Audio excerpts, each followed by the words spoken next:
একটি দোয়া নবী করিম সাল্লাল্লাহু আলাইহি সাল্লাম আমাদেরকে শিক্ষা দিয়েছেন, যেই দোয়াটির এত বিশাল পুরস্কার যে এই একটি দোয়া পাঠের বিনিময়ে 5টি স্বতন্ত্র পুরস্কার আল্লাহ সুবহানাহু ওয়া তাআলা আমাদেরকে দান করবেন। এবং এর এমন পুরস্কারগুলো আল্লাহ তাআলা দিবেন যার প্রত্যেকটি পুরস্কার পাওয়ার জন্য স্বতন্ত্র বিশাল বড় বড় ইবাদতের প্রয়োজন। কিন্তু এই একটি দোয়া আপনি পাঠ করলে আল্লাহ সুবহানাহু ওয়া তাআলা আপনাকে সেই 5টি পুরস্কার দান করবেন। সে দোয়াটি হলো লা ইলাহা ইল্লাল্লাহু ওয়াহদাহু লা শারীকা লাহু লাহুল মুলকু ওয়া লাহুল হামদ ওয়া হুয়া আলা কুল্লি শাইইন কাদির। এই দোয়াটি নবী সাল্লাল্লাহু আলাইহি সাল্লাম বলেছেন, যদি কেউ দিনে 100 বার পাঠ করে, 100 বার, তো তার 5টি পুরস্কারের প্রথম হলো 10 জন গোলাম আজাদ করার, বা 10 জন গোলাম বা কৃতদাসকে স্বাধীন করার, অথবা 10 জন বন্দী মানুষকে মুক্ত করার সওয়াব আল্লাহ তাআলা দান করবেন। 2, আল্লাহ তাআলা তাকে 100 নেকি দান করবেন। 3, 100টি গুনাহ থেকে আল্লাহ তাআলা তাকে মুক্তির ঘোষণা দিবেন, তার গুনাহ মাফ করে দিবেন 100টি। 4, ওই দিনের জন্য শয়তানের আক্রমণ থেকে আল্লাহ তাআলা তাকে নিরাপত্তা দান করবেন, তার জন্য সুরক্ষা হয়ে যাবে শয়তান থেকে।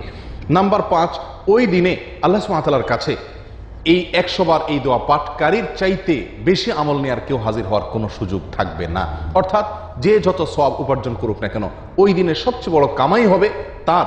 তবে যে ব্যক্তি এই দোয়াটি তার চাইতে বেশি সংখ্যক বার পড়বে, তার কথা অবশ্য ভিন্ন, অর্থাৎ সে এর চাইতে বেশি কামাই করে নিল। দোয়াটি হলো লা ইলাহা ইল্লাল্লাহু ওয়াহদাহু লা শারীকা লাহু লাহুল মুলকু ওয়া লাহুল হামদ ওয়া হুয়া আলা কুল্লি শাইইন কাদির। হাদিসটি বুখারী মুসলিমে বর্ণিত হয়েছে। একই দোয়া সকালে ফজরের পরে এবং সন্ধ্যায় 10 বার করে পাঠ করার কথা আছে, এবং তারও ফজিলত অনেক রয়েছে। আসুন এই দোয়াটিকে আমাদের জীবনের অংশ করে নিই, নিয়মিত করি। একটি সংশয় আমাদের অনেকের ভেতরে কাজ করে, আর সেটি হলো আমরা অনেক সময় অনেকেই বলি এত সওয়াব কি হবে, লক্ষ লক্ষ হাজার হাজার যে সওয়াবের বিশাল পুরস্কারের কথা কোরআন সুন্নাহ বর্ণিত হয়েছে, আদৌ কি এত সওয়াবের প্রয়োজন আছে? প্রিয় বন্ধুগণ, এই দুনিয়ার জীবন আখিরাতের জীবনের চাইতে কতটা কম, কতটা ক্ষুদ্র, কতটা তুচ্ছ, সেটিকে কোন কোন বর্ণনায় বোঝানো হয়েছে সমুদ্রের পানির সঙ্গে 1 ফোঁটা পানিকে তুলনা করার মাধ্যমে। 1 ফোঁটা পানি সমুদ্রের পানি থেকে উঠানোর পরে সমুদ্রের পানি এবং 1 ফোঁটার ব্যবধান যত, দুনিয়ার জীবনের সাথে আখিরাতের জীবনের ব্যবধান তত। আখিরাতের জীবনের শুরু আছে, কোনো শেষ নাই। দুনিয়ার এই সংক্ষিপ্ত জীবনে 60, 65 বা 70 বছরের জীবনের জন্য আমাদের উপার্জন করতে করতে করতে করতে একটি লোকও পাওয়া যায় না পৃথিবীতে যে পরিতৃপ্ত হয়ে বলেছে না আমার আর প্রয়োজন নাই। প্রিয় বন্ধুগণ, তাহলে আখিরাতের অনন্ত অসীমকালের জীবনের জন্য কত বেশি সওয়াবের প্রয়োজন, কত বেশি বিনিময় এবং সওয়াব সংগ্রহ করার প্রয়োজন।